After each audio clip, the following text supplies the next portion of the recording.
Thanks for joining us for the Bud Metheny Chapter 2024 Saber Evening. Since we didn't do it on Saber Day, we're doing a Saber Evening.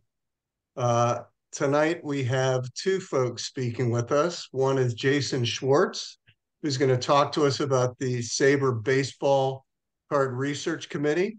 And a second is Keith O'Brien, author of an upcoming book being released in March called Charlie Hustle. So I'm looking forward to listen to those two talks and thank everyone for being here. So I will turn it over to Jason for his discussion on Baseball Card Research Committee. Okay, fantastic. I'm going to try to share my screen. Let's hope that's successful. So let's see. Maybe confirm for me. Do you see two old-timey baseball cards with Jimmy Fox and Carl Hubble? Definitely do. Well, we see Okay, well, Jason Schwartz and Saber baseball cards. you got it. Okay, well, nobody blink. I have two special effects in my slide deck. The first one is about to happen right now. Get ready. Well, so it's not a Bud Selig autographed baseball. It is a Bud Metheny autographed Very baseball nice. by King Carl himself. So uh, my wife's from New Orleans, so I just got to take a moment. I'm wearing my LA, but not quite the Dodgers, Louisiana Alligator shirt, my NOLA cap. Wish everybody a happy Mardi Gras. And just a word to the wise, if there's something you're going to give up for 40 days, don't let it be baseball cards. Okay, so I'll share a little bit about myself. And then if we've got the chat going, I'm interested to have some of you type some things in. I'll get to that soon. But anyways, so I've been a SABR member since only 2019. I'm kind of a new guy in the SABR mix. I'm part of the Chicago chapter. I grew up in LA, so I'm a Dodger fan, but been in Chicago since 2010. So that's my home chapter. Co-chair of SABR baseball cards, also since 2019. I guess they recruited me quick onto that one. And what are my collecting interests? You know, I'm definitely a card-carrying member of SABR baseball cards. I've got baseball cards all over this basement. But at any rate, I collect a lot of players: Hank Aaron, Carl Hubble, Dwight Gooden, also Steve Garvey, Kirk Gibson, Dave Hoskins, if folks know who that is, and also some teams: Brooklyn Dodgers for sure, the LA Dodgers of my youth, which is kind of 70s and 80s mainly, and then some of the old time Los Angeles area ball clubs. I grew up in LA, so the history of teams like the Hollywood Stars, the old Los Angeles Angels, and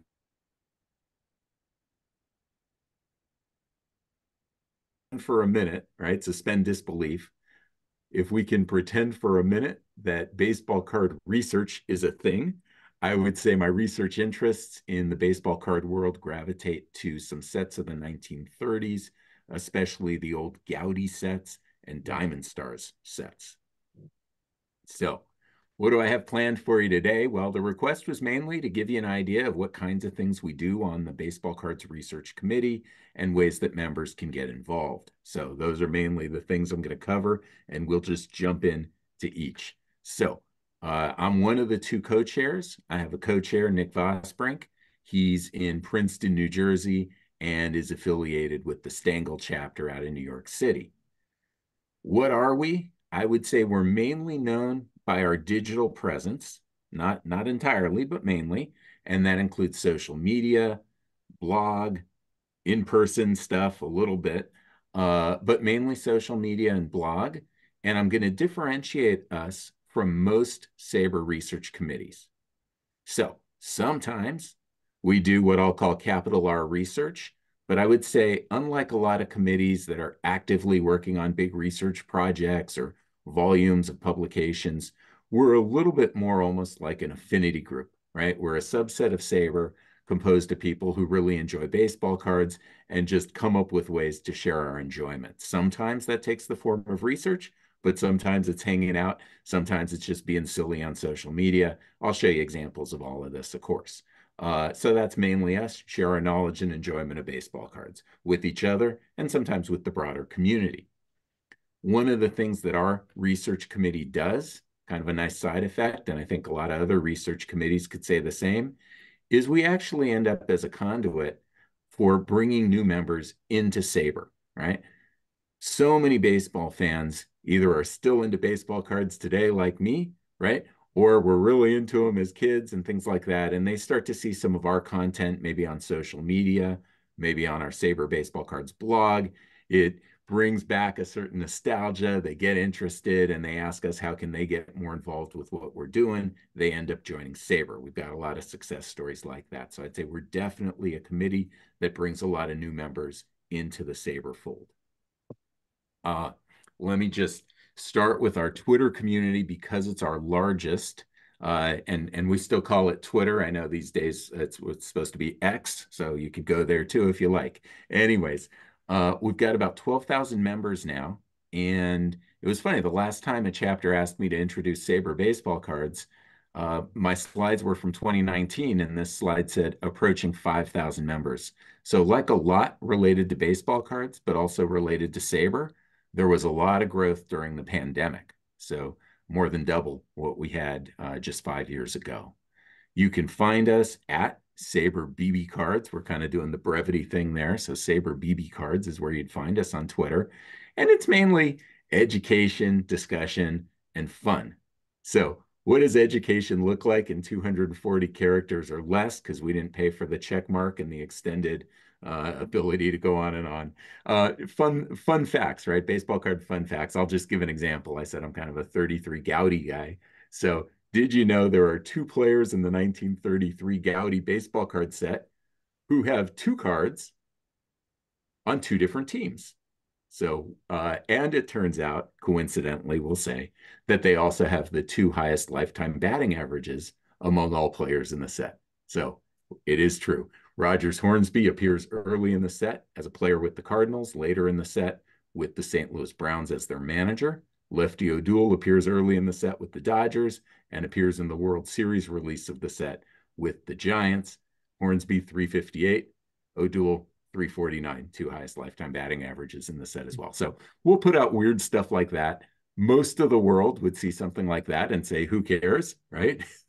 But who cares? Well, Saber baseball cards, people. That's what we're into, right? Kind of goofy stats and weird things about baseball cards. You can see just in my picture, sometimes we'll just do little polls, settle the debate. What's the best baseball card of Babe Ruth from the set? Other things like that. But it's mainly about just having fun and generating discussion. Some of you, probably correctly so, view Twitter as a largely toxic wasteland, right? And I would say that's a correct assessment. Somehow, and I don't know how, the Twitter baseball card or Saber baseball card community has somehow remained completely positive and fun. We literally never have, people posting terrible things and, responding to our tweets with awful stuff. Literally once every 6 months, I'll need to block somebody or delete, a response to one of our things. But it's actually this oasis of good people having fun on Twitter. So that's something I don't think you'll find too many places on social media anymore.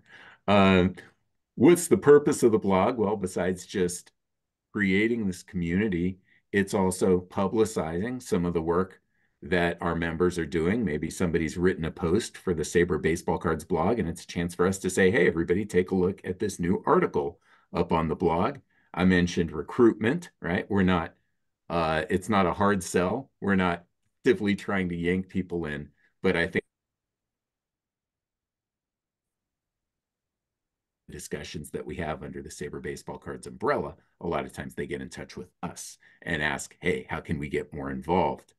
A nice honor we received was back in 2020. A lot of people had a lot of extra time, right? So we were putting out a lot more content back then. But The Athletic named Saber Baseball Cards, believe it or not, as a top 50 baseball account on Twitter. Not just baseball cards, all of baseball. We were up there with Pitching Ninja and 48 other accounts as a top 50. So that was a big honor for us. I'll just point out again the 12,000 members. One of the things I'll say about it, if you know how many members Saber has, it's less than 12,000. I think it's in the 7,000s, but I'm not positive. And so one of the things to know about the Twitter community, it's open to everybody, right? If somebody were super obnoxious, we'd kick them out, obviously. But the point is, it's open to everybody. And part of the reason we like that is because we think a lot of people, not just Saber members, have things to contribute to our discussions, but also we do see it as a way to get new members into Saber. One of my highlights, one of my favorite things I look forward to because we have a lot of members that are posting things and always tagging us.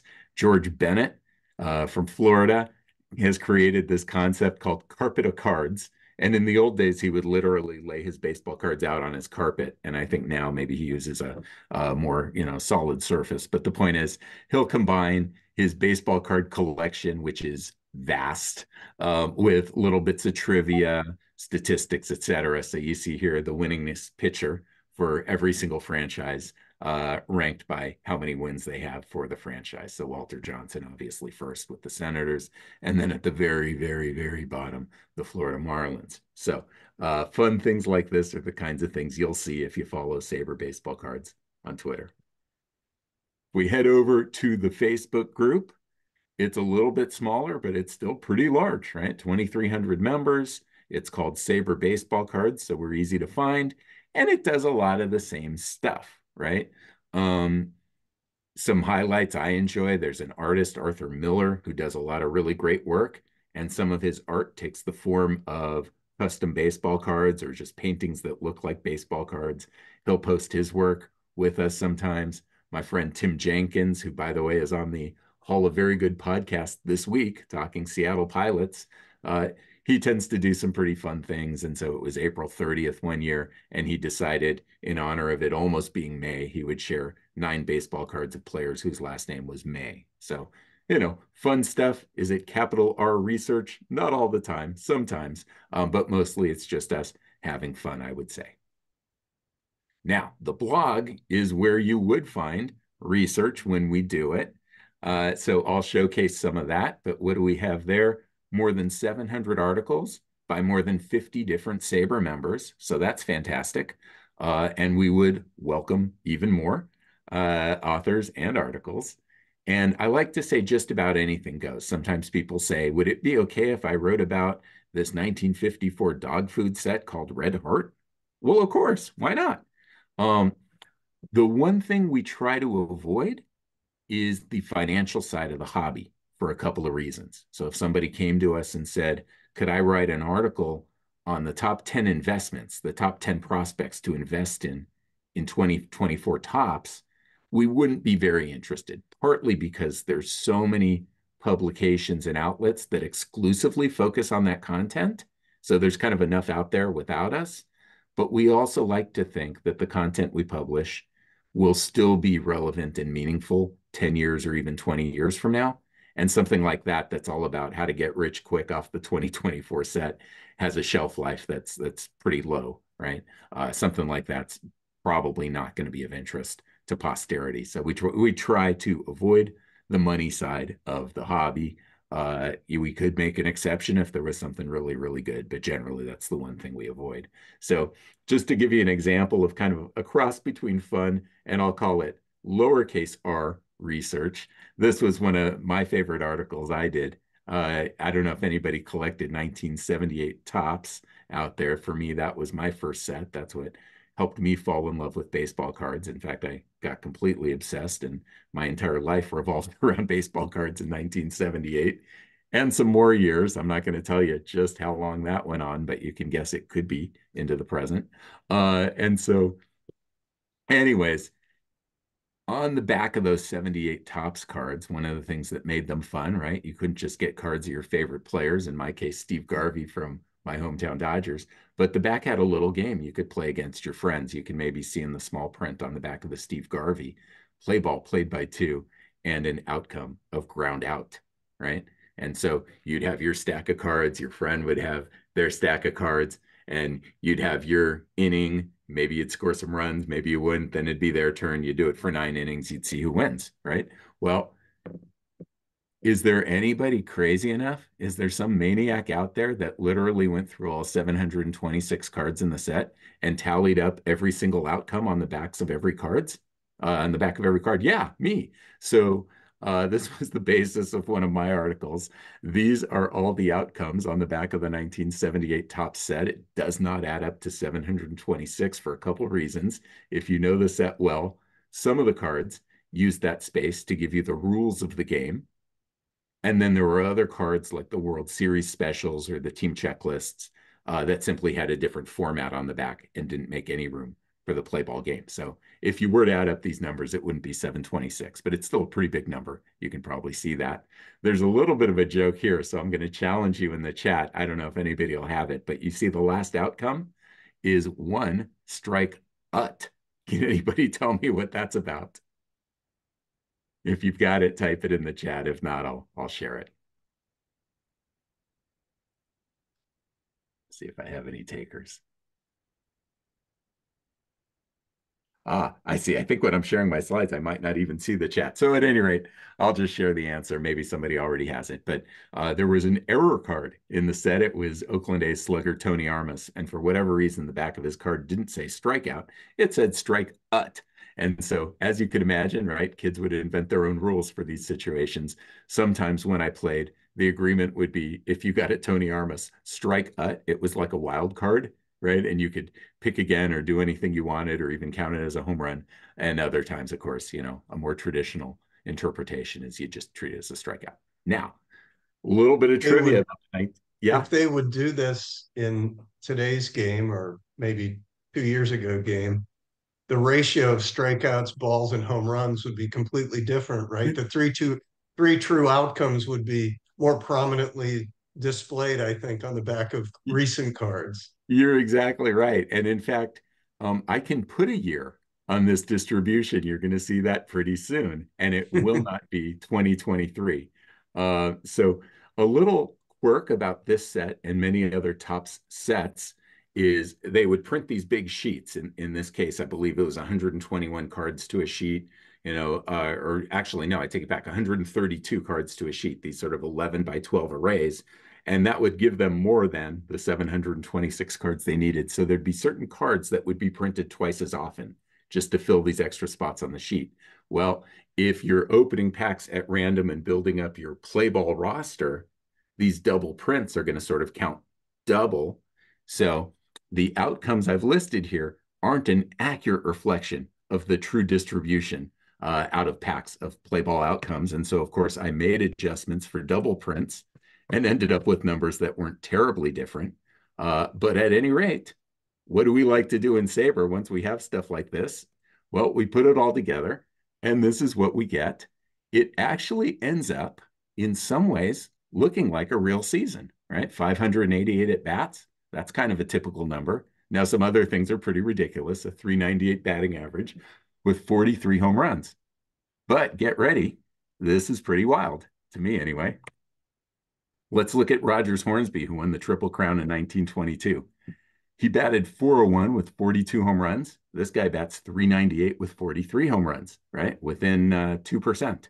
We've matched Rogers Hornsby. The play ball game doesn't give you RBIs, so we'll ignore that.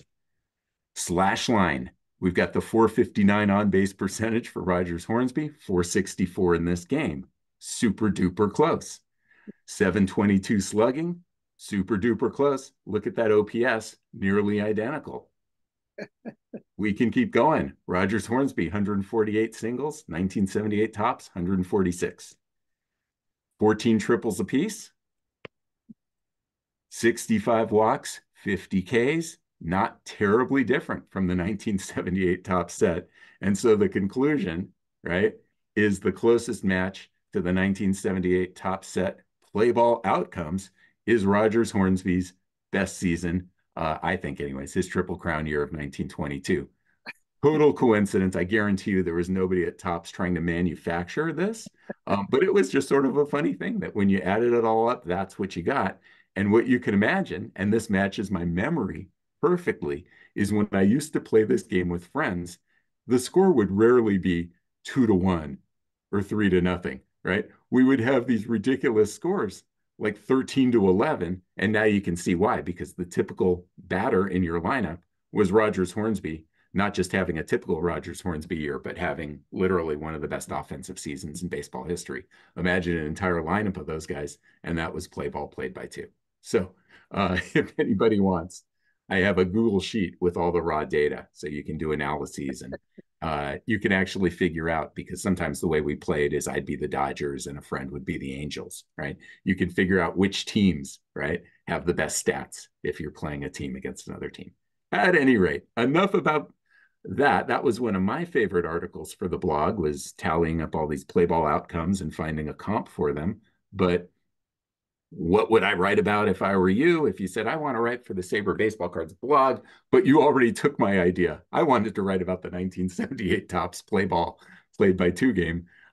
Here are some of the things that we suggest to new members as just kind of friendly topics to, number one, get started. And number two, they're fun ways to introduce yourself to the SABR Baseball Cards community. One such topic is called My Favorite Common. And the idea is that you're going to write about a card worth less than $1, right? This isn't where you're going to write about a 1952 Mickey Mantle. This is where you're going to write about a 1988 Gerald Perry. Or in my case, I wrote about a Manny Mota card, right? So anyways, number of authors have chosen to introduce themselves to the blog and the community through that sort of post, right? Almost everybody, if they think hard, can figure out a common player or a common card that they really enjoyed as a kid or really enjoy today. And you just tell us a little story about why it's a special card for you. Another fun one, right, is this kind of Mount Rushmore approach. You can do this with cards. You can do this with sets. This particular author, Dylan, chose to focus on his 4 favorite vintage card sets, really old baseball card sets.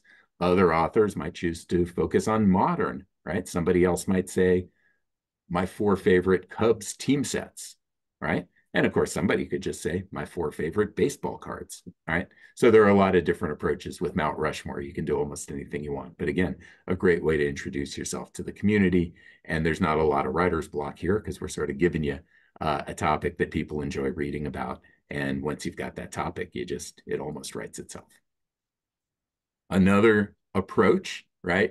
And by the way, if you already knew that you wanted to give us the definitive article on 1954 Red Heart dog food cards, you do it, right? You don't have to do one of these, but these are the kinds of things that are sometimes friendly entries in if you don't already have something in mind.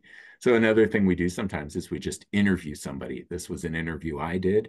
There was a collector who was trying to build a complete set of T206 polar bear cards, right? And so if you know a little bit about the T206 set, this is the set that the famous Hannes Wagner card lives in, the one that sells for millions of dollars.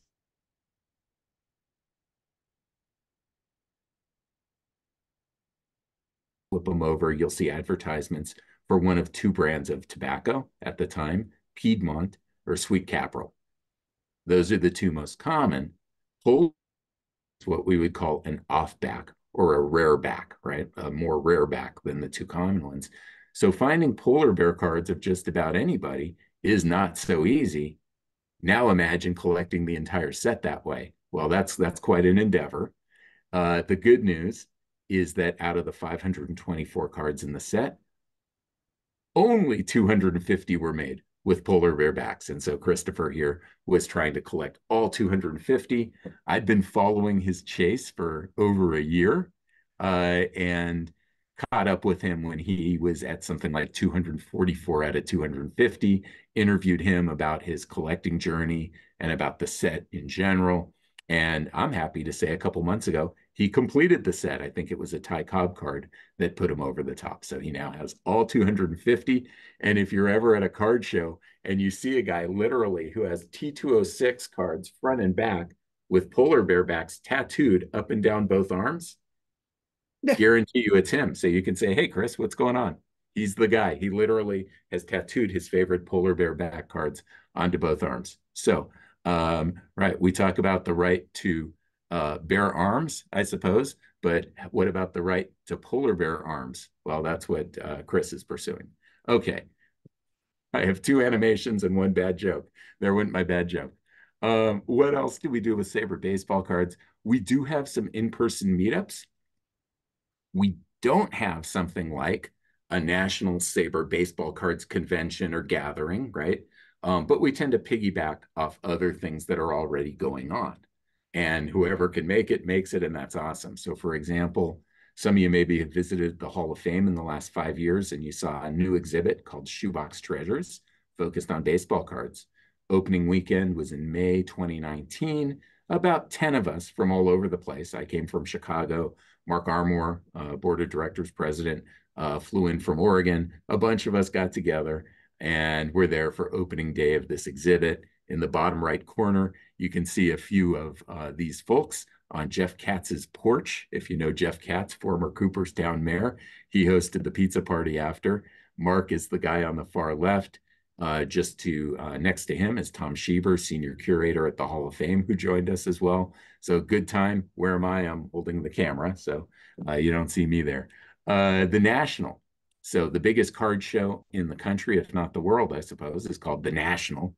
And the National was in Chicago this past year. About 12 of us got together for lunch. So good time there. It'll be in Cleveland this coming year. My guess is we'll probably do similar. The annual SABR conventions. Well, SABR 51 was the first in person. I told you when I joined, right? So it was all, COVID Zoom type stuff for a while. But I finally had a chance to go in real life to SABR 51 in, actually, no, you know what? I did go to Baltimore, but I didn't have it together enough to do some cool stuff. But SABR 51, we did cool stuff. The first 250 people to walk in and claim their bag had what I call fun packs. So we stuffed people's bags with packs of baseball cards that I made. But also, if you look at the three handsome bearded gentlemen, my friend John Racanelli from the Chicago chapter, he's also the chair of the Landmarks Committee, put together what he calls his literal series of baseball cards. If you ever see these, they're a lot of fun. Picture Bill Plummer. I think, Keith, he was a Cincinnati Red in the 70s. But picture Bill Plummer, instead of holding a baseball bat, holding a toilet plunger. Well, that's literal series, right? Kind of playing off the guy's name, Bill Plummer. So he's got a toilet plunger. Anyways, so John was going around handing out packs of those to folks. Over on the far right in the picture, you see Michael Clare, who I think wrote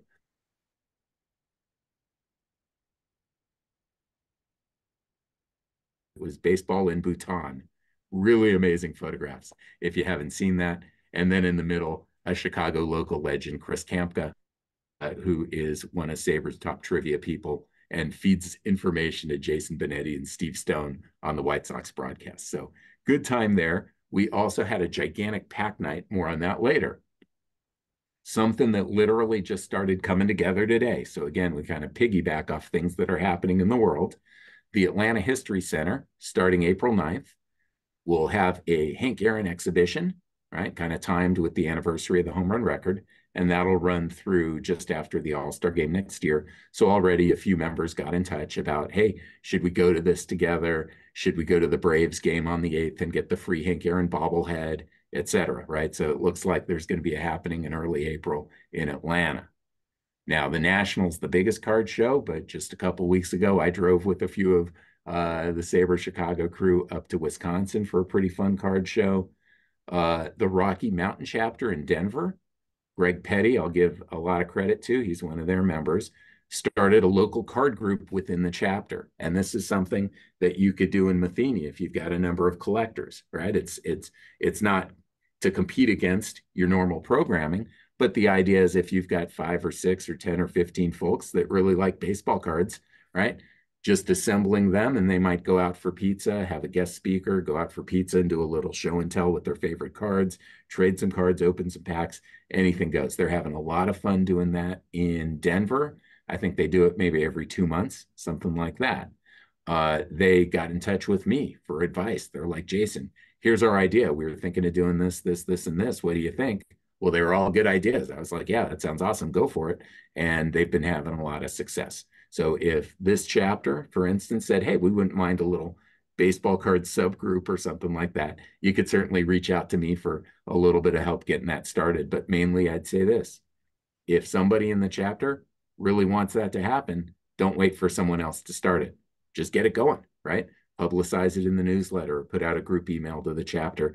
And it's kind of a simple thing, hey, are there, 3 or 4 or 10 people that want to meet for pizza and talk about baseball cards or bring some cards, right? If nobody says yes, well, okay, but chances are you'll get some good RSVPs.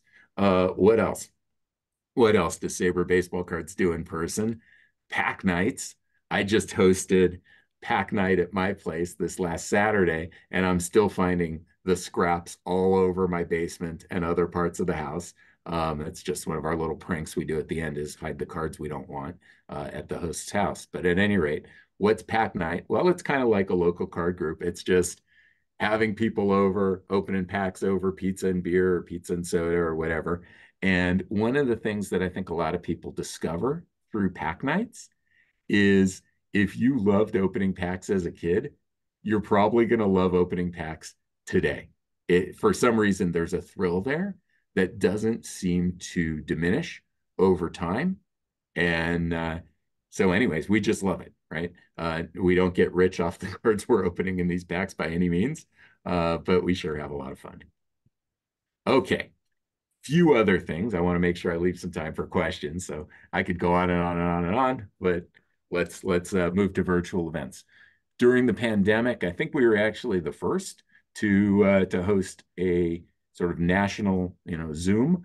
We interviewed author Brad Baluchian, who had just come out with his book, The Wax Pack, which was super fun. He opened a pack of 1986 Topps cards and became determined to crisscross the country in his car, tracking down each player he got in the pack and essentially interview them about what they're doing now, memories of their career, et cetera. And he actually had remarkable success.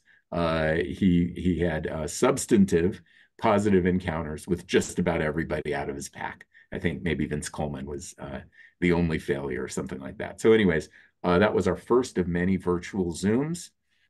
We also have our members offer to be guest speakers at other chapters. So for example, and anybody here would obviously be welcome, I'll be presenting virtually to the Baltimore Babe Ruth chapter.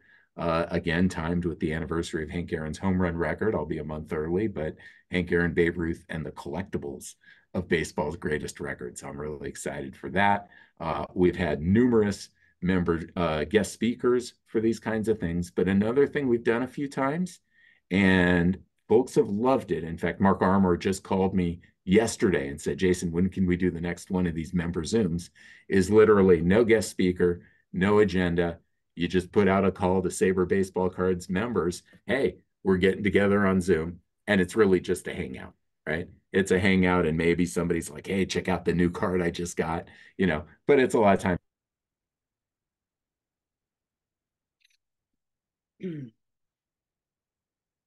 Something brand new that we launched in 2020 is our committee now puts out an award, and our award is essentially based on lifetime contributions to the hobby.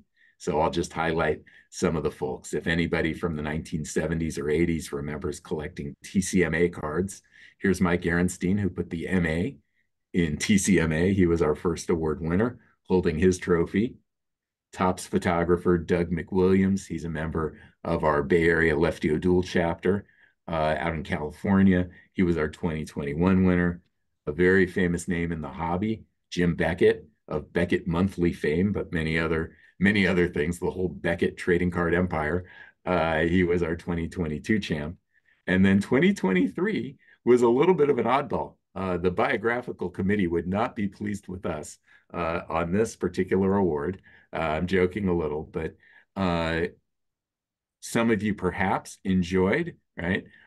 This classic book from 1973 with the really, really long title, right? The Great American Baseball Card, gum and flipping it, etc.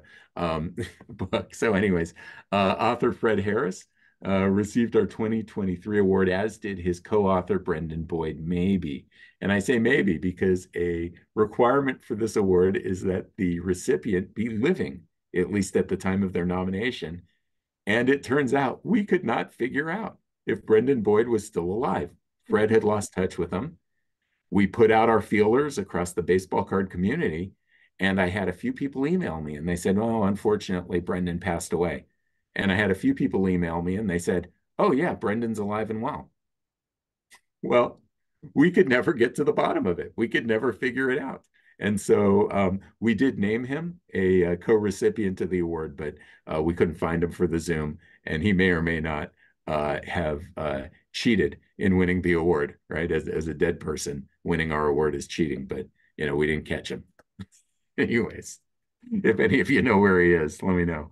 Okay. It's funny because the book famously closes with this line, "Goodbye, Sibby Sisti, wherever you are." And for us, it was a true wherever you are related to Brendan Boyd. Um, 2024 nominations are open right now. You're looking at the picture and you're thinking Eminem's going to win. But no, that's just a little stand-in for we don't know who it is, mystery winner. But if there's somebody you'd like to honor, a living member, our Saber Baseball Cards blog lead article right now has the nomination process. It's pretty quick. It takes about a minute if you've got somebody in mind, and you go ahead and tell us who that is and why. I'm going to close with what I consider the greatest moment in Saber baseball cards history. This is subject to debate, right? It's like, what's the greatest moment in baseball history? Is it Jackie's debut? Is it Ruth's called shot, whether he called it or not? Right? Is it Kirk Gibson's home run? Well, I might choose that. But anyways, greatest moment in Saber baseball cards history. Here we were at Saber 51 at the Palmer House Hilton in Chicago. And as you can see, we got about 25 or 30 members opening packs over beverages. We just enjoyed some Chicago deep dish before this. Well, as we're opening packs, somebody gets the Frank Thomas rookie card shown on the right and brings it to Dan Evans. Dan's on the Saber board of directors. And it turns out Dan had drafted Frank when Dan was working in the White Sox front office. So they're like, hey, Dan, here's your guy. It also turns out Dan and Frank are business partners on the Field of Dreams movie site. So they're pretty tight. So, anyways, Dan sends it, texts Frank a picture of the card and says, Frank, check out this awesome card I just got tonight. And Frank writes back something to the effect of, well, bad news, Dan. You're not going to get rich off that card. Trust me. Right. Well, I go over to Dan and I told him, I said, Dan, it's actually kind of a compelling, exciting mystery in the baseball card community. Nobody's ever been able to ID the other player on the card. You can see this guy with kind of the rainbow uniform, right? Nobody's ever been able to figure out for sure who he is. And Topps seems to have even blanked out his face, right? So he's virtually unrecognizable. And so I told this to Dan. So Dan texted Frank Thomas and he said, hey, Frank, any idea who the guy is on the card with you? And literally 5 seconds later, Dan gets a text back and he goes, yeah, John Valentin. So straight from Frank Thomas, we resolved this literally, 30-year-old baseball card mystery, right? So who says we don't do research on the baseball cards committee? And I think this was the kind of thing you could only do in the Saber setting. So with that, let me make sure I highlight ways to get involved. I've touched on probably all of these, but let's just recap. When you join Saber, you get to check off the boxes of the things you're interested in.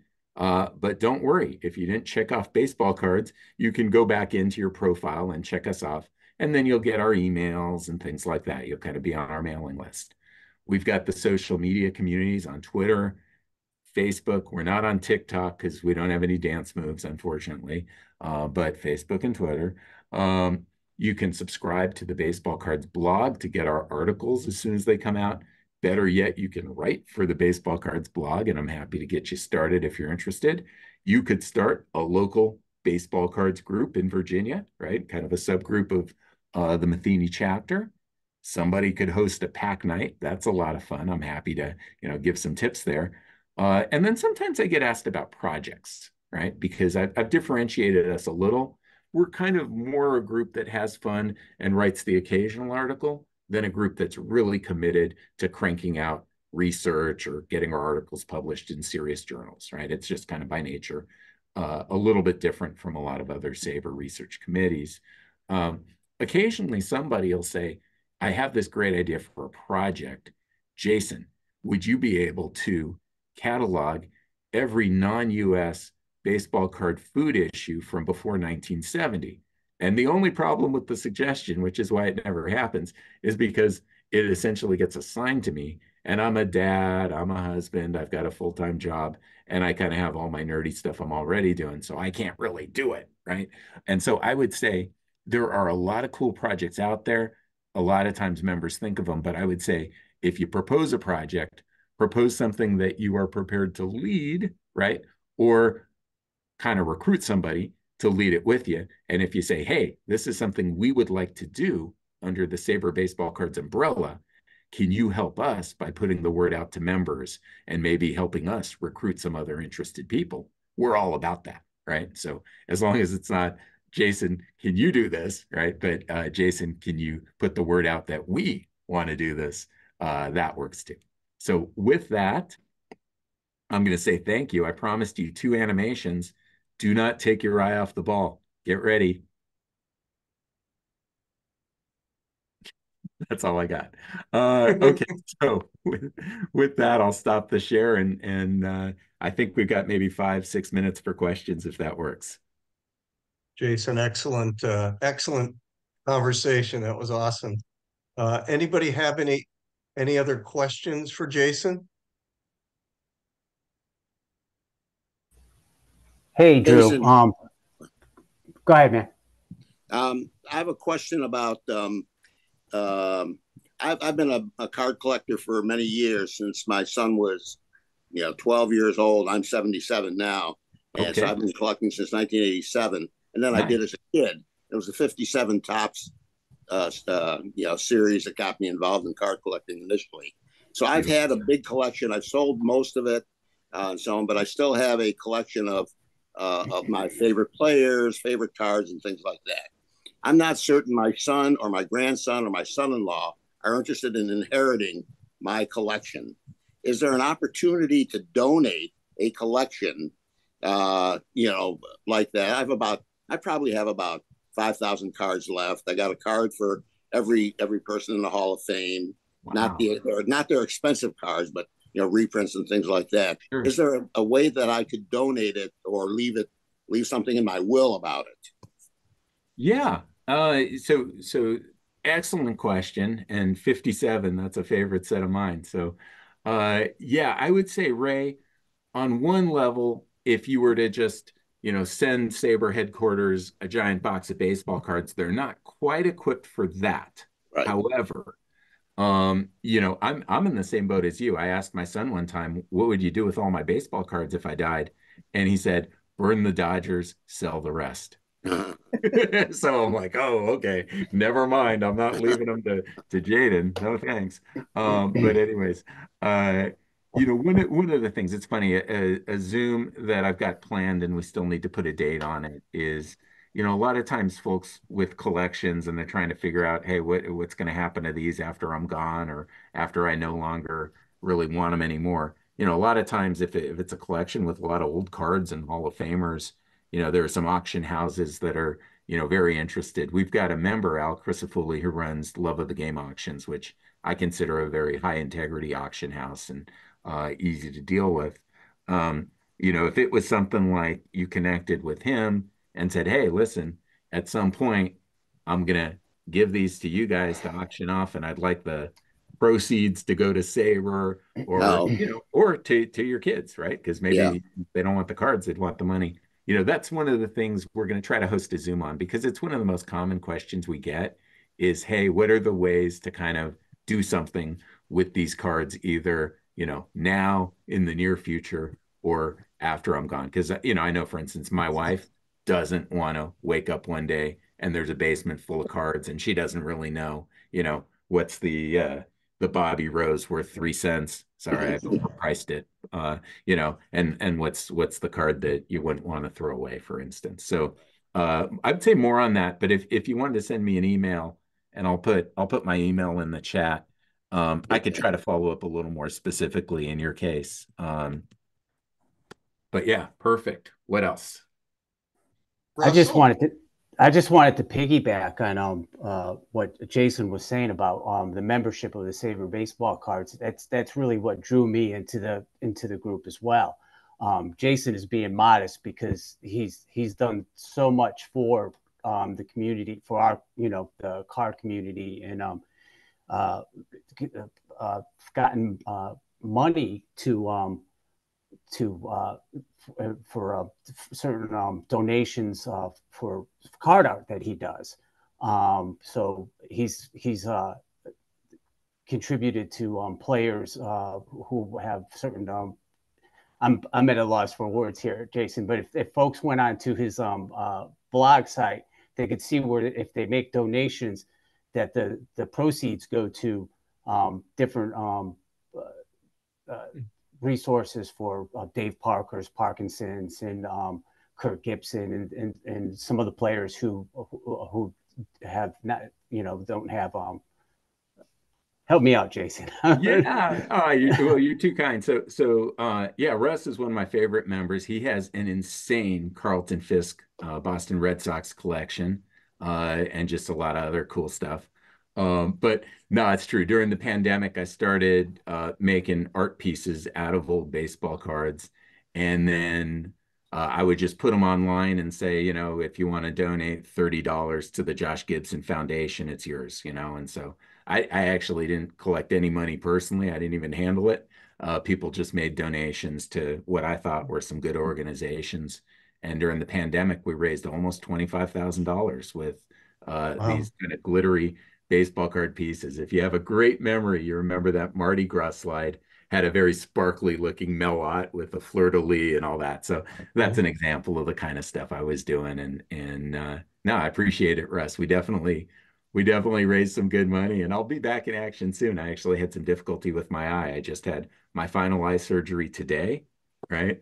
And some of the precise cutting was difficult for the last 2 years, but I think I'm back in action in a week. So, more Did to come. Adam Additional, did Adam Korengold work with you on any of that?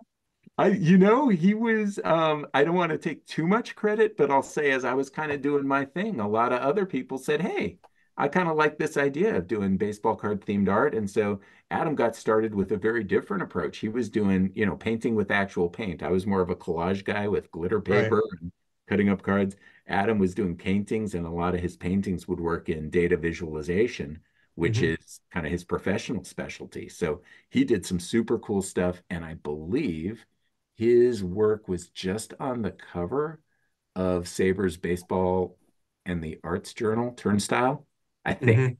Hmm. So yeah, I love his work. I don't quite want to say, oh, I inspired him, but I'd say as I was doing my thing, a lot of other people were like, oh, I guess you don't have to have tremendous art skill to do this. Jason's doing it. So you could see one of Jason's pieces at PNC Park displayed. this is true. They for the Rennie Stennett 76 record breaker card. He did a large version of it, and they displayed it at PNC Park. Also, I believe that the Hank Aaron's is your collection that at the Atlanta event that you discussed, right? There was a great article today I read in the Yeah, hobby now news. So I'm realizing if I'm ever successful enough to hire a hype man, it's going to be you, Russ. yeah, if I could get the words out, yeah. Yeah, you're on it. So no, true. So huge honor. SABR member Janet Marie Smith of Camden Yards fame got in touch with me. She was helping the Pirates kind of redecorate PNC, and she asked if I could do a piece, and sure enough, it's there. So that was just an incredible thrill. It was made from about 7,000 individual little squares of glitter paper. So kind of this glitter mosaic of Rennie Stennett Topps record breaker card. But yeah, true enough, the Hank Aaron exhibition in Atlanta, they reached out to me to see could they borrow my baseball card collection, essentially. So if you go through that exhibition and you see baseball cards or historic Hank Aaron magazines, those are from my collection. And if you were to come to my house and see a gigantic void on my wall, that would be why. So my basement used to be decorated with my Hank Aaron collection, and well, it's a little emptier now. But yeah. I mean, that's a big thrill as well. Cool. Okay, I know we've got another speaker, so I want to maybe hand it Yeah. back unless there's maybe one more quick one.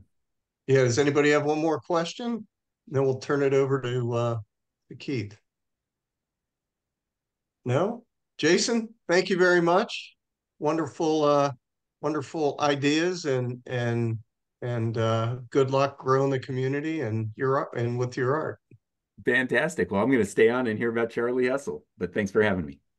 All right. So we're lucky to have Keith O'Brien join us. Keith has been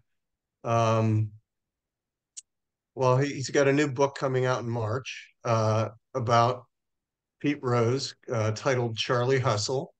As we learned earlier tonight, he grew up in Cincinnati, graduated from Northwestern. He lives in the woods of New Hampshire with his family.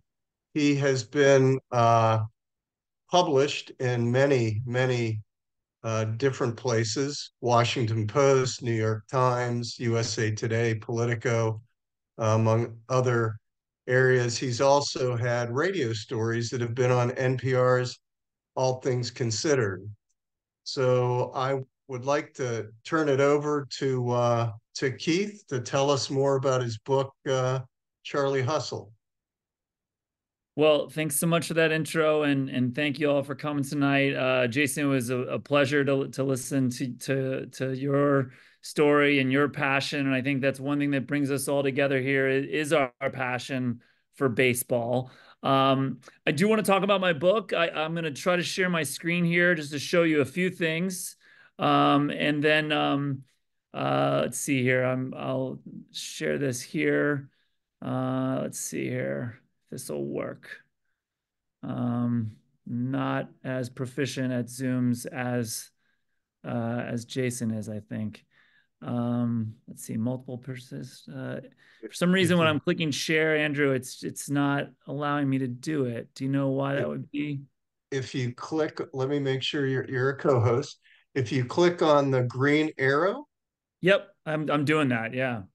And then it should bring up like a window of different screens that you can share, and you just click on one, and in the lower right hand corner you'll see the share button.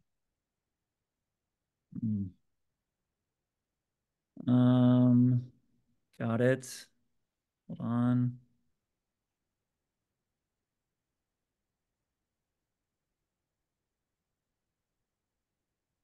The beauty of real-time presentations. Let's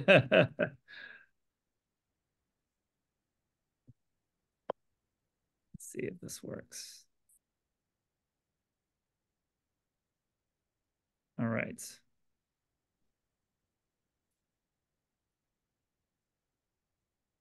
Okie dokie. There you go. Perfect. Working now? Great. Yep, perfect. Thanks for walking me through that. Sorry about that, guys. I do a lot of writing. I don't do a lot of Zoom presentations. So this is my website here. It's keithob.com. You can check out all sorts of extra details about the backstory and the Pete Rose timeline on this website. Also, you can pre-order the book now, and it's for sale already anywhere they sell books, even though it's not out till March 26th. So wherever they sell books, you can get it. You can also get signed copies from my local bookstore here in New Hampshire. While I was listening to Jason, I did follow the SABR baseball or SABR baseball cards on Twitter. I'm also on Twitter here. You can follow me at Keith OB. I post about all kinds of things. My chickens, Mardi Gras, certainly my book. For those of you who are on Facebook, I can also be found there. And I'm also on Instagram. Interestingly, just to dovetail for a minute about what Jason was talking about, I've also been posting a little bit about my own cards. One thing I did as I was starting to think about rolling out this book is I went through my own baseball card collection, and I'm going to date myself here. Many of my cards were collected between 1977 and 1987. And I just decided to go through the cards and pick the ones out that were, relevant to my story. People I interviewed, say, like Dave Parker, and, pull out one of his cards, and that gives me a chance to sort of talk about, my interview with him. Also did an incredible interview with Gene Garber, as many of you will remember. Gene Garber was, of course, the pitcher who ended Pete Rose's hitting streak in 1978. Tracked Gene Garber down. He lives these days on his dairy farm back in Pennsylvania, where he was born and raised. So again, if you're on social media, you can find me on Twitter and Facebook and Instagram. And, with the time I have here tonight, I don't want to talk too much. I'd really just rather give you just sort of a quick backstory to this story. Because I'm sure some of you are wondering, why Pete Rose and why now and why this book. And so I thought, I might answer a few of those questions here tonight. And I will say that, I've been very fortunate that the early reviews for the book have been really good. I've gotten a starred review from Publishers Weekly. This, by the way, is one of my favorite photos that I dug up for my book. This photo of Pete Rose was taken at spring training 1977. That's old Al Lopez Field there in the background outside of Tampa. Of course, Joe Morgan there in the blue jeans behind Pete. And then some of you may recognize that other player. That's Mario Soto, 1977. A lot of people think it's George Foster, but it's Mario Soto. One of my favorite photos. This is another one of the favorite photos that I dug up. This photo is from 1976. Pete Rose really at the peak of his Pete Rose-ness. The Reds have won the 75 World Series. They're about to play the 76 World Series. This photo was taken in between the NLCS and that series at a racetrack in Kentucky that Pete liked to frequent. And my favorite detail of this photo right here, if you can see it, is the gold bracelet that is on his right wrist there. He has, of course, etched his own name in jewels that says Pete. And just, nothing could be more 1970s Pete Rose, really, than this photo here. And then, of course, the book jacket. And, this photo itself is from the 1970s. This is from the 1972 World Series. This photo was taken at Riverfront Stadium and one of the games where the Reds were playing the Oakland A's as he was rounding second.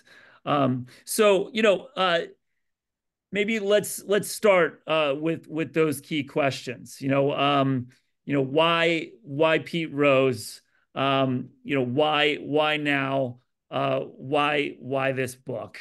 As it was mentioned at the outset here, I'm from Cincinnati. And if you grew up in Cincinnati in the time I did in the 70s and 80s, Pete Rose was the background of our lives. I was born in the early 1970s, so I don't really remember the Big Red Machine years, but I grew up on the stories of those years. And I was in the wheelhouse of my love for baseball in 1984 when Pete returned. And I was, certainly there in 1989 when everything unraveled. And so, his story was really the background story of my own life. But I want to be very clear here. One reason why I wanted to write a book about Pete is because I felt like there was a story here that really hadn't been told. If you look at the books that have been written about Pete Rose, overall, they sort of tend to fall into two categories. There were a handful of what I would describe as negative books that were written in the 1990s, right after Pete was banned. And I want to be upfront. Those are good books by good writers. I read them. But because they were written so close to the scandal, really the whole tone of the book is negative. And then, of course, there have been, no fewer than a half dozen books written since 1970 by Pete Rose himself or by writers that Pete Rose hired. And of course, those books are very self-serving to Pete's point of view. And what I really wanted to do here was look at his story through the prism of history, report that story on a granular level, by getting access to Pete, by getting access to his inner circle, by obtaining federal court records about Pete and others around him in the 1980s, and then tell that story through the prism of history. and let people make up their own minds about Pete Rose. I think one thing we all love at SABR is writing about baseball cards or is writing about baseball. And one lesson I learned early on as a journalist is never tell people how to feel. Never tell people how to think. Show them the story. Show them the story, and then people will be able to feel what they want. And so that's really what I've tried to do here is look at Pete's story through the prism of history and let people come to their own conclusions. And I think one thing that has been lost in the last 35 years, as Pete has, for lack of a better word, sort of unraveled again and again and made terrible mistakes again and again, is that because he's become a caricature of himself, really, we've forgotten why we ever really cared about him in the first place. And, as the subtitle of my book suggests, the rise and the fall of Pete Rose, those are wrapped up together. The only reason why we ever care about anybody's fall, anyone's fall, is because we cared about them initially. And, so one key thing that I've done with the book is sort of reconstruct that rise. And, when you do that, when you reconstruct the story of Pete Rose and how he became to be famous in the first place, you realize that you really can't write the history of baseball in the 20th century without the story of Pete Rose. I mean, he is there between 1963 and 1985 at almost every critical juncture there is. If there's a big story that happened in baseball in that time, it often includes Pete Rose, and he was often right in the middle of it. From, of course, the epic collision at home plate at the 1970 All-Star game, to the many World Series that the Reds and Phillies would play between 1970 and the early 1980s, that Pete, of course, was a part of. The notorious brawl with Bud Harrelson in the 1973 NLCS, the epic 1975 World Series, which we all remember and know so well. What's really forgotten is the World Series that comes next, 1976, when the Reds were so good, they would not even lose a single game in the playoffs, and would dismantle everyone they faced. And then, that 1978 hitting streak I mentioned before, the Gene Garber ends, Pete's free agency, his joining the Phillies, his bringing Philadelphia its first ever World Series. And then, of course, Pete breaking Ty Cobb's hit record. These are epic moments, not just in Pete Rose history, but in baseball history. And they happen at a time when baseball really was woven into the fabric of America in a way that we've sort of lost in recent years. And so these moments, are amplified because of that. I mean, on the night that Pete Rose barrels into Ray Fosse, ending the 1970 All-Star game, not only is Riverfront Stadium sold out, and not only does that crowd include Richard Nixon, President Richard Nixon, the president is there until the end of the game. He does not leave Nixon in a way presidents, of course, would today. And, 50 million people are watching that All-Star game, which is a crowd that these games simply do not draw today. So, these moments are amplified, and they're important. And Pete Rose is in the middle of them. And so, really what I do in the book is bring him to the mountaintop, a mountaintop that he in many ways earns through almost miraculous work and also miraculous strokes of luck. And then, let him unravel because he does.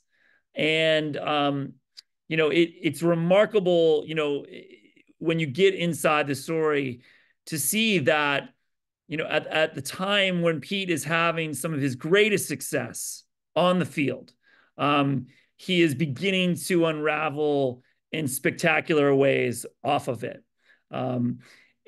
So this book, really follows that arc, and brings us back to this time and this place. And the other part of the subtitle, is the rise and fall of Pete Rose and the last glory days of baseball. And I want to be clear. Obviously, I'm a baseball fan. And I'm not saying there are no more glory days of baseball. I'm not saying that at all. But the time that Pete Rose was, in the public eye, and in the time that he was famous and notorious, was really in I think you can argue those last glory days. Between 1960, when Pete is signed as a minor league prospect with the Geneva Redlegs in Geneva, New York, to his banishment in 1989, is a 3-decade window in which everything changes in the sport. As you all know, as lovers of the game and as historians yourself of the game, when Pete is signed in 1960, and even when he joins the Reds in 1963 as a rookie, baseball is really still a very unpolished national pastime, where even the biggest stars are often working jobs in the off season, selling insurance, selling cars, working at restaurants and at places like that. And these stars are, often very unpolished themselves. And in that time, that begins to change. By the 1970s, with the dawn of free agency, the players begin to make more and more money. The leagues and the owners begin to as well. And by 1989, when Pete begins to get in trouble for rumors of his gambling, baseball has become a billion-dollar sport. Just weeks before the rumors reached Major League Baseball about Pete betting on baseball, MLB signed its first ever billion-dollar television contract, and had television contracts not only with the networks, but now ESPN. In 1989, for the first time, we could watch televised national baseball games 5 or 6 days a week. And in this new world, polished world of baseball, Pete's misdeeds in the shadows would not be ignored and overlooked as they had been in the past. And in my reporting, I interviewed not just Pete Rose, not just his former teammates, not just guys he played against. I interviewed anyone I could reach who worked in Major League Baseball's front office in 1989.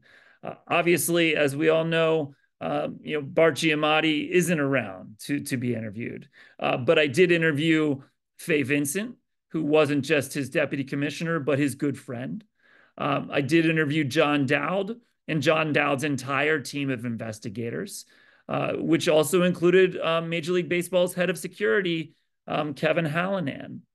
And what's clear from my research is that as early as 1978, 11 years earlier, Major League Baseball knew it had a gambling problem with Pete Rose. I'm not suggesting that in 1978 that Pete was A, betting on baseball, or that B, Major League Baseball knew about it. I'm not saying that at all. But in 1978, they did know Pete had debts, gambling debts, all over town in Cincinnati and possibly elsewhere. And concerned about those debts, They had a meeting, a secret meeting with Pete Rose at Riverfront Stadium in Cincinnati to discuss it. And you know, that meeting does not make the newspapers. It does not make news at all. It's only 11 years later when Sports Illustrated begins to dig in to an anonymous tip about Pete's gambling that Major League Baseball finally has to take action. And it is the recommendation of Bart Giamatti and Fay Vincent that they can't just sit around and take Pete's word for whatever he's doing. They need to investigate it themselves, and that's when they hire John Dowd. And so, you know, my story really covers this arc, and I think does so in an unprecedented way because of the access I got to Pete Rose and his inner circle.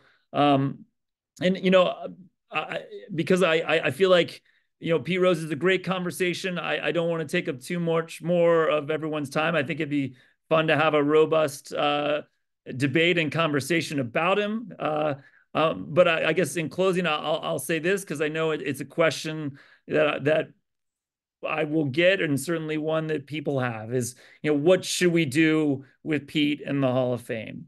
And I want to be clear, you know, I'm not here to fight Pete's battles for him. You know, he's made many mistakes as a grown adult man, and lied about those mistakes sometimes for decades. And so, you know, I feel like at this point, Pete needs to live with those mistakes. And I also think that while the Pete Rose Hall of Fame debate is one of those great late night sports bar arguments that we all love to have, it's also a hypothetical argument built on a mountain of hypotheticals. You know, Pete Rose isn't on the ballot in Cooperstown. He's not going to be on the ballot at Cooperstown. And I think at least while he is alive, he's not even coming close to getting into the Hall of Fame. That's something that Pete himself knows.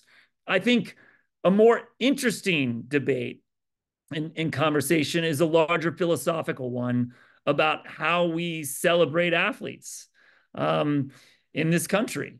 You know, on the day that Pete was banned from baseball in August 1989, Bart Giamatti held a press conference at the Hilton in New York City.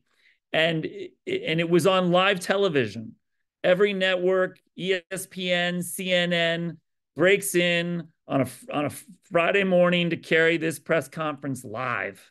And, you know, Bart comes out into this teeming room of a few hundred reporters, and he gives a very short opening statement. And then for the next 45 minutes to an hour, Bart Giamatti takes Q&A from reporters. And I just want to stop there for a second, because I cannot imagine in this world we live in today, any league commissioner taking Q&A from reporters for 45 minutes. He does so. And one of the questions that Bart gets during the Q&A is the one we've been discussing now for 35 years. And it's a reporter who asks, what are we to do with Pete Rose when he comes up on the ballot 2 years from now? And that's something that people have forgotten. In 1989, when Pete accepted his banishment from baseball, he was going to come up on the ballot in 1991, 5 years after he had his last at bat as a player. It was only in 1991, 10 months before his name was going to appear on the ballot, that the Hall of Fame changed the rules and said that only eligible players could be eligible for the ballot. And so at this press conference, Bart is asked the question. And Bart says, and I'm paraphrasing here, that, you know, he will do nothing to remove Pete from the ballot. He will do nothing to influence anyone's vote. And then Bart says that he looked forward to seeing how the baseball writers judged life and art. And that, I think, is the interesting philosophical question. You know, are we enshrining athletes in our halls of fame, be it Cooperstown or Canton or otherwise, because of the lives that they've lived, or are we enshrining them because of their art, because of their performance on the field or the court? And, you know, I don't think that's a black and white question. I think there's a great many nuance to that answer. I'll be honest, I don't even know what my answer would be, but I do know historically what it was. You know, it was in 1936, February 1936 was when the first players were voted into the Hall of Fame. It was 5. Ty Cobb got the most votes, followed by Babe Ruth and Honus Wagner, Christy Mathewson, Walter Johnson. And in, you know, in that first debate and first vote, there was no question or any ink spilled about any of these guys' behavior off the field, any of their moral worth. And frankly, there was no debate about any of this for the next 50 years. It was only in the 1980s when writers started to weigh life and art, you know, and started to not include someone on their Hall of Fame ballot because they had been arrested for cocaine, or not include someone on their Hall of Fame ballot because they hadn't been nice to reporters. And you know, I think there's some real reasons for that. You know, I mean, to be honest, the Hall of Fame for many decades was a pretty small affair. The crowds themselves were very small. The players gave no speeches at all at induction. You know, when they did start to give speeches, they were very short. Ted Williams' speech in 1966, Ted Williams, one of the all-time greats, right? Ted Williams speaks for 6 minutes. He wrote the speech the night before in his hotel room in Cooperstown. You know, these days, the men who are inducted talk for 30 minutes about themselves. And the crowds are often over 150,000 people. And then they parade them down the streets of Cooperstown on the back of cars like they're minor gods. And I would just submit that if one needs to be a minor god to be inducted into any athletic Hall of Fame, you know, then our halls of fame are going to be rather empty going forward. So anyway, I want to thank you for your time. Thanks for listening to me, and I'd be happy to take any questions you might have about the book or the writing or Pete Rose or anything at all. Anyone have any questions for Keith? Getting some video claps there. Keith, I do have a question. A comment and then a question. The comment is, I think today with baseball and all sports, frankly, getting in bed with the gambling organizations, that to hold Pete Rose out for gambling is disingenuous at best. So Major League Baseball can make money on gambling, but I don't think it's appropriate that they continue to hold Rose out now. I haven't read anything or heard anything that shows that he made any decisions to influence a game. And so I think he should be able to go into the Hall of Fame. And I mean, he's one of the greatest players ever to play the game.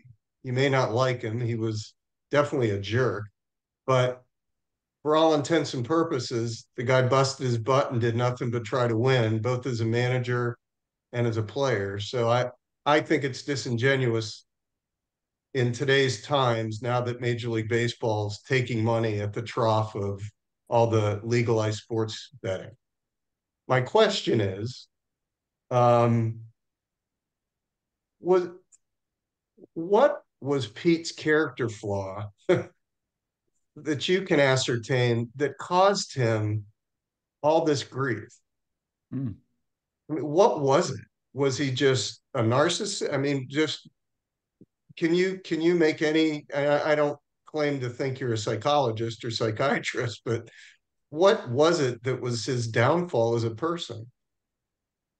Yeah, great question. One thing that I think a lot of historians or any journalist who writes a lengthy feature do is you do end up playing dime store psychologist a little bit. You do want to try to understand your subject.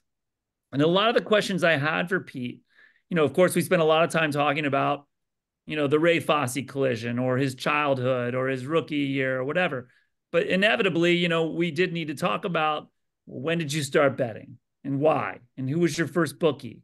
And what'd you bet on? And why'd you do it? And et cetera. And I would say that I think I have identified two qualities about Pete that I think ultimately made him the success that he was and the failure that he was. And the first is, Pete does not like to be weak.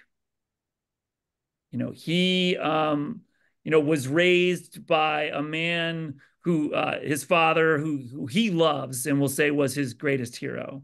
But Harry Rose, often referred to as Big Pete, because that's how he wins, was a hard man, like a lot of working class men of the early 20th century, and Harry Rose raised Pete, to be the guy he ultimately became, that guy who would outwork you, who would out hustle you, so Pete did not like to be weak. He does not like to be weak. That was true in 1960. That is true today. And so I think that quality made him very hard to defeat as a player. It also made it impossible for him to do what he should have done in 1989, which is admit he had bet on baseball and tell Fay Vincent and Peter Ueberroth and Bart Giamatti why. Because again, my reporting shows that if he had done that in 1989, baseball would have done everything it could to soften the blow for Pete and set him up for success. Because again, one thing we forget 35 years on is that this scandal was bad for baseball. Pete Rose was beloved. Bart Giamatti did not want this. And Peter Ueberroth, who was leaving office at that time, did not want to saddle Bart Giamatti with it either. And so if there was a way out of it, they would have found a way out of it. But it had to begin with Pete being weak and being vulnerable and admitting he had a problem. He couldn't do it. The second thing is, Pete believed, again, this is something that was good for him on the field, bad for him off of it. He believed he could do anything. He really did. And as a player, that helped him. And it didn't just help him in a macro sense, it helped him in a micro sense. I talked to multiple pitchers, including Nolan Ryan, who faced him many times, and Bill Spaceman Lee, who faced him in the 75 World Series, and then later when Bill was with the Expos and Pete was with the Phillies. And both of them said that Pete Rose was harder to get out when he had 2 strikes than when he had none.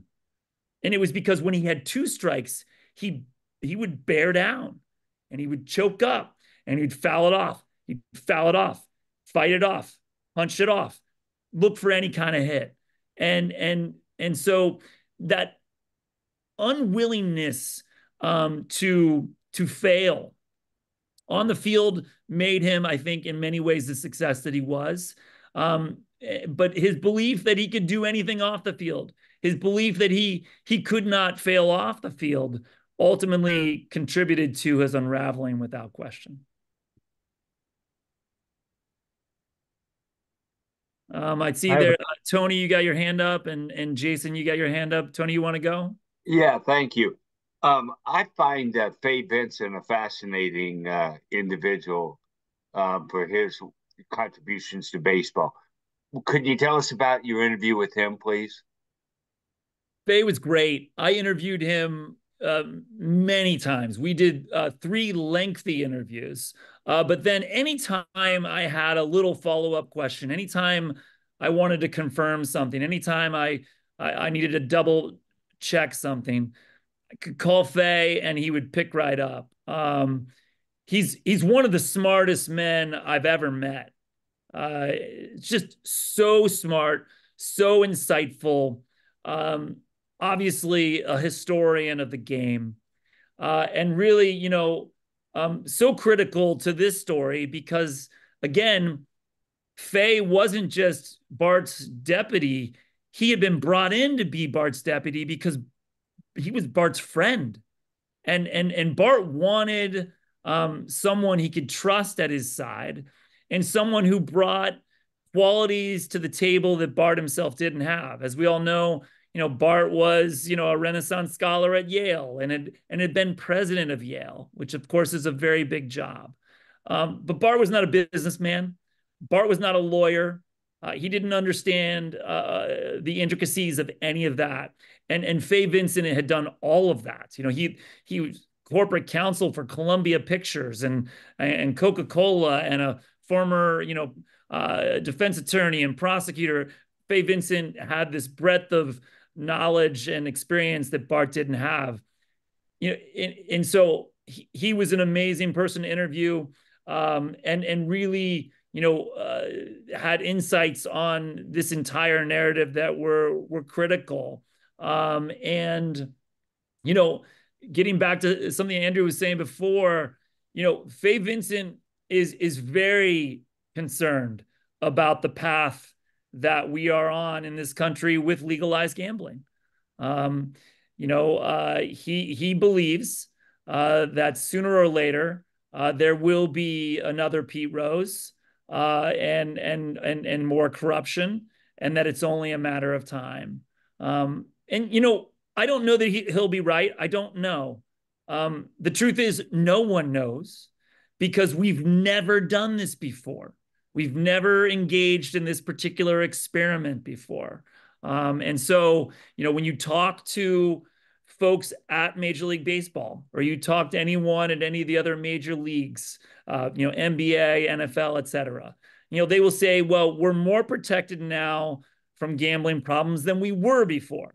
Because again, if I place a bet tonight on my phone, and it's an unusual bet, say I usually only bet $10, and tonight I bet $10,000. Well, that's going to get flagged by third-party consultants that are watching everything we do. And they can track it right to my IP address and right to my credit card and figure out where exactly I'm sitting as I make this bet. All of that's true. And they can, Major League Baseball will say it took us years to identify that Pete Rose had a gambling problem. And then even after we did, it took us weeks and months to actually pin it down. Today, they'll say we can do it in a matter of minutes or hours. But the fact is, it's a lot easier to do it. And many athletes, of course, have a lot of money and a lot of free time. And instead of having to find a backroom channel to a bookie, as we all had to do 30 years ago, even 20 years ago, even 10 years ago, we can just do it tonight on our phones. I'm almost less worried about the integrity of the game than the safety of the players.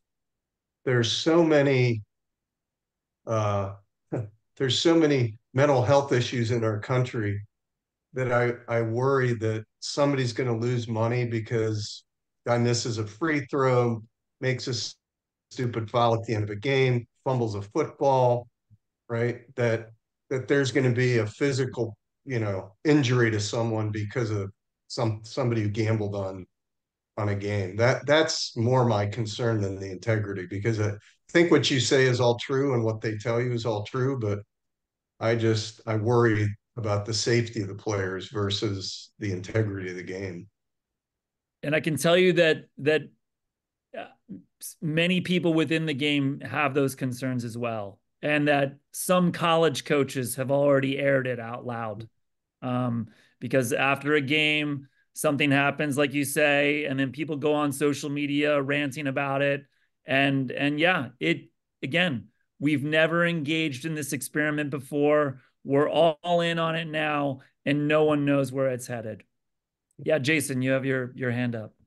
Yeah, sure. I got a few observations I'll make. The first thing I'm going to say is I don't think Pete Rose turned any kids into gamblers, but he turned a lot of kids into baseball fans. Major League Baseball today, I think, is turning kids into gamblers because literally every other ad is promoting gambling on the game. So that's number one.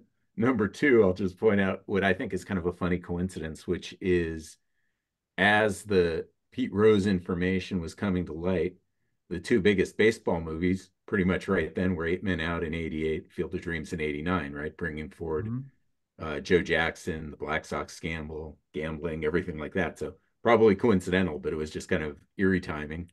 And something else contemporary was collusion by the Major League Baseball owners, which I think honestly, it doesn't get looked at this way, but the collusion had a much more pronounced impact on league standings than anything Pete Rose would have done for the Reds, even if he was making decisions based on his bets, right? That impacts one team and one division. And I think collusion really impacted the entire league. And you see a lot of those owners in the Hall of Fame. Final thing I'll say, your talk inspired me. I'm kind of fired up now. But the final thing I'll say is it's been brought up a lot, and you mentioned it as well, that if Pete Rose had been honest and kind of come clean and done all these things, maybe he'd be in the Hall of Fame today, right? Maybe he would have been reinstated. And he absolutely, I'll speak as a card collector in the mid 80s. Oh my God, his cards were the hottest at card shows. You know, it was Mickey Mantle and rookies, but Pete Rose above all, right? But I think where gambling is understood for some people, not as a hobby, but as an addiction, right? Because for some people, it becomes an addiction and it's a very powerful one. A hallmark trait of any strong addiction is that you lie about it. Those two things are just completely fused together. And for somebody, whether it's a drug addiction, alcohol, whatever, guaranteed they're going to break rules. Guaranteed they're going to do things that they should know are wrong. But the addiction takes over essentially the executive function of their brain, and guaranteed they're going to lie about it. And so I think, you know, for a lot of people, we can put money on a game. I've never done it, but we can put money on a game and then decide we're not going to do it anymore. But for some people, just like with alcohol, just like with certain drugs, you try it once and it's something about your brain chemistry and you're locked in. And I think with Pete Rose, his addiction was at that level to where it's not really even a fair statement to say, well, shoot, if he was honest about it, because the nature of his addiction is that would have been an impossibility. So true. And you know, two things about that last thought, Jason. You know, you're 100% right about everything you said about addiction. And that idea that someone could be addicted to gambling was pretty much on the fringes in 1989. Yeah. You know, was it discussed? Sure. But it was really out there, almost like sex addiction or something like that. It was out there on that end of the spectrum. And so, yeah, it would be a different conversation even today when we talk about addiction in ways we simply didn't do 35 years ago. That said, one interesting thing, again, getting back to the dime store psychoanalysis analysis of P. Rose, is that idea of addiction. He has given somewhat conflicting statements over the past 35 years.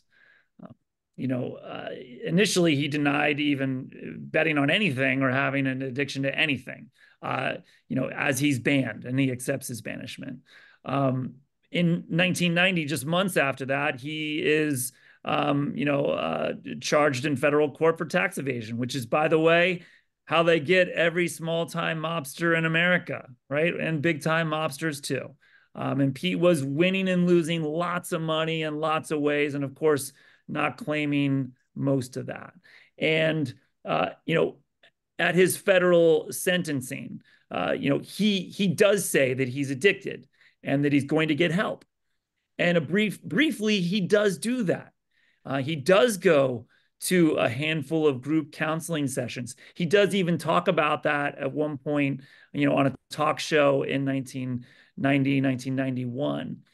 But when I asked him about these things in person, he said, "Oh no, I wasn't addicted, and I just went to those group sessions because I had to, or because it was required of me." But the thing is, again, I didn't just interview Pete Rose. I interviewed lots of people, and among those people were guys in his inner circle, guys who are still in his inner circle now, and three men who placed his bets on baseball. And every single person who was there, every single person who I talked to, who saw what he was doing, how he was behaving in the mid 1980s and the late 1980s, said that without question, Pete Rose was addicted to gambling. Yeah, thank you. Yeah, thank you. Paul, go ahead. Hey, first of all, I just want to say that I saw Pete Rose in 1963 when he was a rookie. Really, I was more interested in Stan Musial, who was playing for the other side at the time. But I always thought that Rose was a guy I'd love to have on my team, and I hated if he was on the other team. And so my question really is there a guy from 50, 100 years ago who reminds you of Rose, who might be a Hall of Fame already? I have one in mind, but go ahead and tell me. So is there a player comp, essentially, someone who's already in the Hall of Fame who played before his time or in his time? Somebody in the 1900 to 1940 range, when there were no rules, so to speak, about personal behavior. But gambling was there and verboten by the commissioner. Well, say is a parallel. Yeah, I want to be clear. I don't claim to be a baseball history expert, and I'm sure there are people in this Zoom right now who know more about the history of baseball than I do. But the first name that comes to mind, when you asked your question, was Ty Cobb for me, simply because of the reputation that Cobb had as a competitor. Guys feared him, when he came barreling into second base, because of how hard he would slide. Of course, cleats up, as the stories would go. If you go back and look at how Pete Rose would slide into second, it was like a runaway, truck, and he would, do his pop-up slide as he threw his right elbow. And again, that's kind of slide, it's exactly that kind of slide that caused the fight in the 1973 NLCS with Bud Harrelson. But he did it in the World Series in 1975. And when he does it in 1975, that pop-up slide, throwing the elbow, he breaks up what would have been an inning double play on a ground ball hit by Johnny Bench to the shortstop. And so instead of being a double play, Rose is forced out, Bench is safe at first. Next batter up is Tony Perez. He looks at the first pitch and he hits the next curveball over the monster on the Lansdowne Street, cutting the lead in game 7 from 3-0 to 3-2. And it was a totally different ball game. Anyway, that's the name who came to mind, but I'm curious to hear yours. Well, mine was John McGraw, who was a certified prick, so to speak. And he had founded a bookmaking firm while he was a manager. And he believed in gambling was back when gambling was cool and other people gambled in the stadium and during the games before the commissioner came in and said, you can't do that anymore. So that's the first guy I thought of. So good. Pardon me for my language. I love that. Thanks, Paul. I love that story. And yeah, I think certified prick is an official term, right? That's on the back of the baseball cards, right, Jason? Some of them? Yeah, there's a stamp. There's a stamp in the corner of the card. Can you imagine what one would be worth if that was an accidental misprint on the back of a card? Amazing. I'm sorry. I grew up in Jersey. It is a standard means of communication. No, don't apologize. I love it. Pete Rose, by the way, you probably won't be surprised to know, also uses, as they would say in the newspapers back in the 1970s, very colorful language.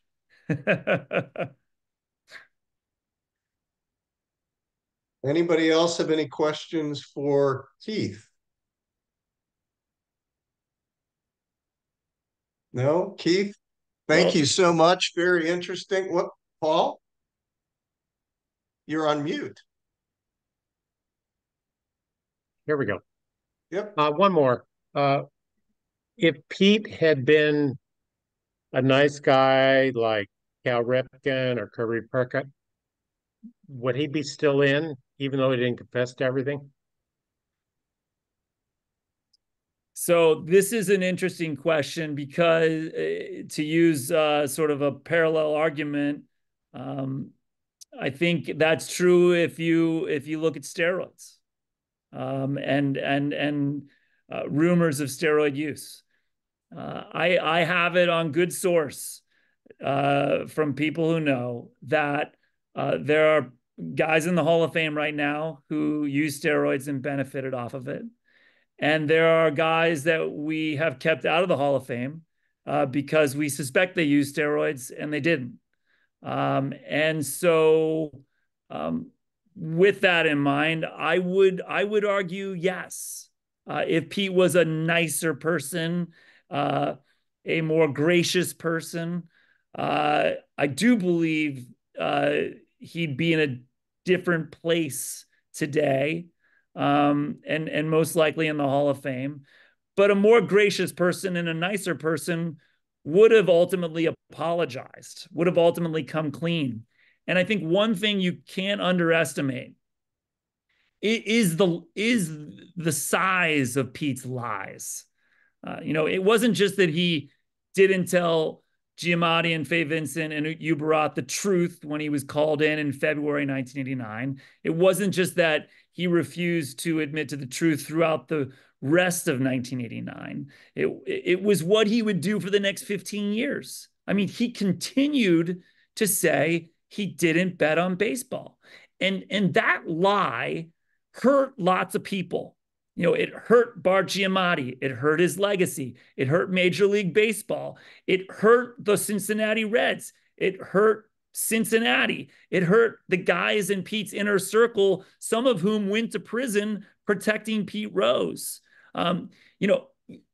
Even some of his best friends told me that they did not know that he was going to admit to betting on baseball in that rather ridiculous self-serving book that came out in 2004. They had no idea that it was coming. These were guys who had carried his water for years. So, I do believe a nicer person, a person who made better choices would be in the Hall of Fame, but that person probably would have ultimately told the truth much sooner than Pete did.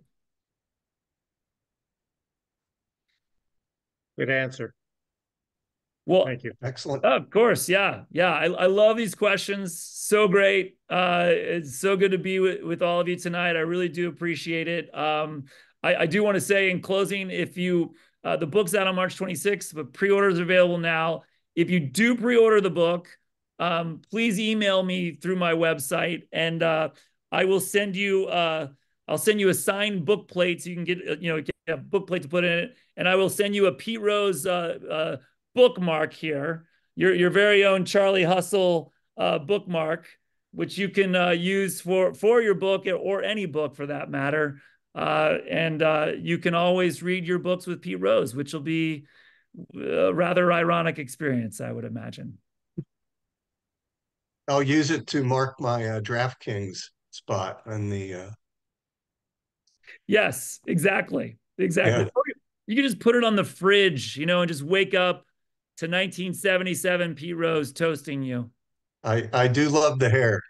That is very awesome. I only wish I had hair like that now. It was good hair, good 70s hair, no question. and he still has it. That's the amazing thing.